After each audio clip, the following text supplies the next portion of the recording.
بسم اللہ الرحمن الرحیم۔ آج کا موضوع ہے سرخ اونٹ۔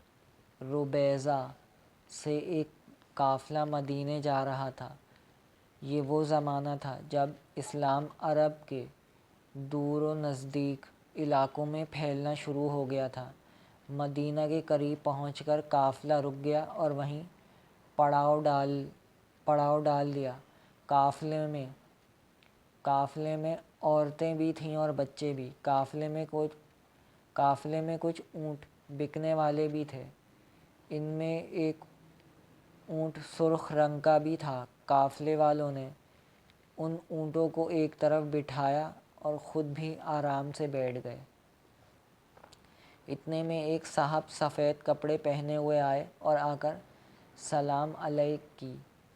قافلے والوں نے بھی جواب میں وعلیکم السلام کہا۔ پھر ان صاحب نے اونٹوں کو دیکھا اور اس سرخ اونٹ کی طرف اشارہ کر کے پوچھا، اس اونٹ کی قیمت کیا ہے؟ قافلے والوں نے قیمت بتا دی کہ اتنی کھجوریں۔ ان صاحب نے کوئی مول تول نہیں کیا اور کہا، یہ قیمت مجھے منظور ہے۔ پھر انہوں نے آگے بڑھ کر اس اونٹ کی مہار پکڑ لی اور اونٹ کو لے کر شہر مدینہ کی طرف روانہ ہو گئے۔ جب وہ صاحب نظروں سے اوجھل ہو گئے تو اچانک قافلے والوں کو خیال آیا کہ ارے ان صاحب نے تو قیمت دی ہی نہیں اور اونٹ لے کر چلے گئے۔ قافلے والوں نے ایک دوسرے سے پوچھا، بھئی کوئی ان صاحب کو پہچانتا ہے؟ سب نے انکار کیا۔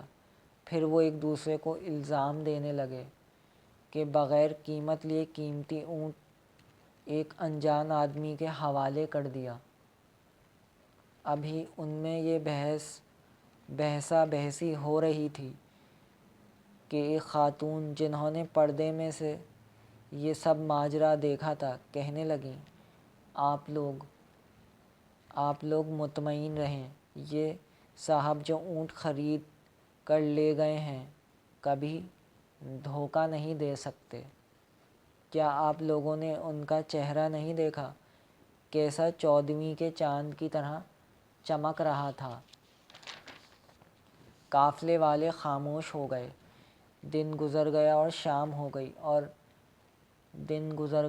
شام ہو گئی تو ایک شخص قافلے والوں کے پاس آیا اور کہنے لگا، رسول اللہ صلی اللہ علیہ وسلم نے تمہارے لیے کھجوریں بھیجی ہیں، یہ اونٹ کی قیمت ہے جو طے ہوئی تھی۔ قافلے والے حیران رہ گئے۔ اللہ کے رسول ان کے پاس آئے اور چلے گئے اور وہ انہیں نہ پہچان سکے۔ پھر آپ صلی اللہ علیہ وسلم اونٹ کی قیمت کے ساتھ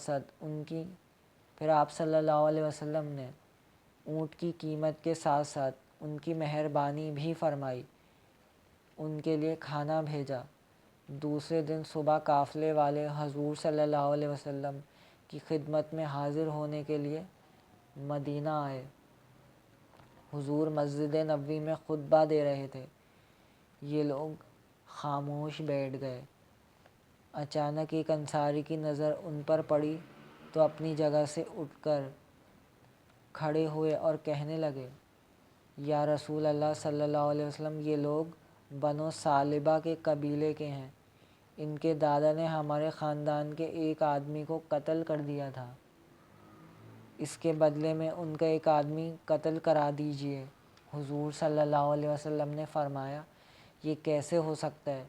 باپ کا بدلہ بیٹے سے نہیں لیا جا سکتا۔ قافلے والوں نے آپ کی دیانت داری اور مہمان نوازی تو پہلے ہی دیکھ لی تھی، آپ کا انصاف بھی دیکھ لیا۔ بس آج کے لیے اتنا ہی۔